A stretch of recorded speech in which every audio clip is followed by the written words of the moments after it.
ஸ்ரீராம ஜெயம். அனைவருக்கும் வணக்கம்.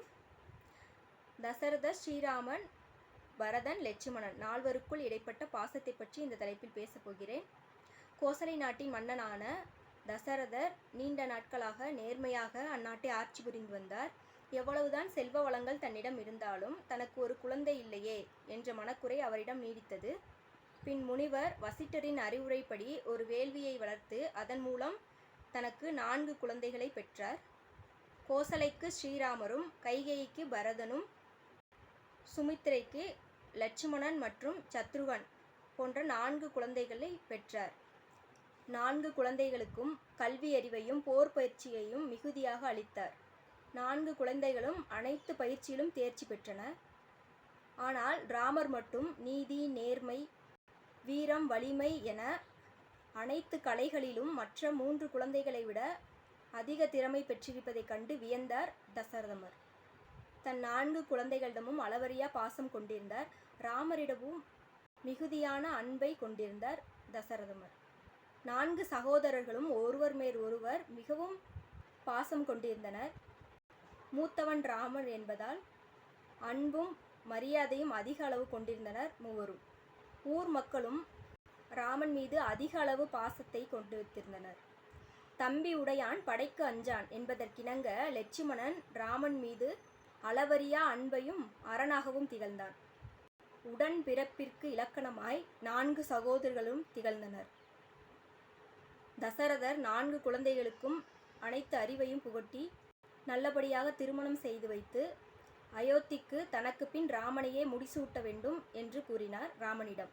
முதலில் சிந்தித்த ஸ்ரீராமர் பின் தந்தையின் வாக்கையும் அவர் மீது கொண்டிருந்த அன்பையும் வைத்து அதற்கு அவர் ஒப்புக்கொண்டார். பின் கைகேயின் சூழ்ச்சிக்கு பின் தந்தையின் வாக்கை தானே காப்பாற்ற வேண்டும் என்று எண்ணிய ஸ்ரீராமர் 14 ஆண்டுகள் வனவாசம் செல்லவும் சம்மதித்தார். கண் இமை போல தன் கூடவே இருக்கும் லட்சுமணன் அண்ணனுடன் தானும் வனவாசம் செல்ல வேண்டும் என்று உறுதியாக இருந்து தன் பெற்றோர், மனைவியை விட எனக்கு அண்ணன்தான் முக்கியம் என்ற பாசத்தால் ஸ்ரீராமர், லட்சுமணன், சீதை மூவரும் வனவாசம் செல்ல புறப்பட்டனர். தன் மகன் தன் கண் முன்னாலேயே பிரிந்து செல்கின்றான் என்பதை தாங்க முடியாமல் நாளும் பொழுதுமாய் அதை எண்ணி எண்ணி துடித்தார் தசரதர். ராமர் வருவார் என்ற எதிர்பார்ப்பை கைவிட்டு தன் உடலை விட்டு உயிர் பிரிந்து சென்றார் தசரதர். இதனை அறிந்த சகோதரர்கள் 4வரும் துடித்து போயினர்.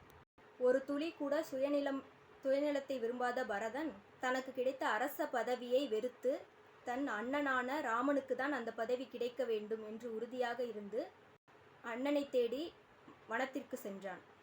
வனத்தில் ஸ்ரீராமர், சீதையை கண்டு அவர்களின் கால்களில் விழுந்து மன்னிப்பு கேட்டான். தனக்கு கிடைத்த அரச பதவியை தன் அண்ணனான ராமர் தான் ஏற்க வேண்டும் என்பதில் உறுதியாக இருந்து எவ்வளவோ அண்ணனிடம் மன்றாடினான்.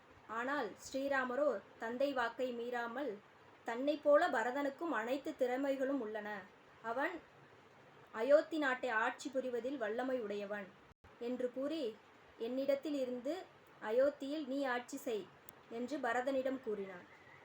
அண்ணனின் வாக்கை தட்ட முடியாமல் பரதனும் அதை ஏற்று அவரின் 2 பாதுகைகளை வாங்கி தன் தலையில் வைத்து கொண்டு நாட்டிற்கு சென்று சிம்மாசனத்தில் அண்ணன் இருப்பதாக நினைத்து தனது 2 பாதுகைகளையும் அங்கு வைத்து அண்ணனைப் போலவே மரவுரி அணிந்து அந்நாட்டில் ஆட்சி புரிந்து வந்தான்.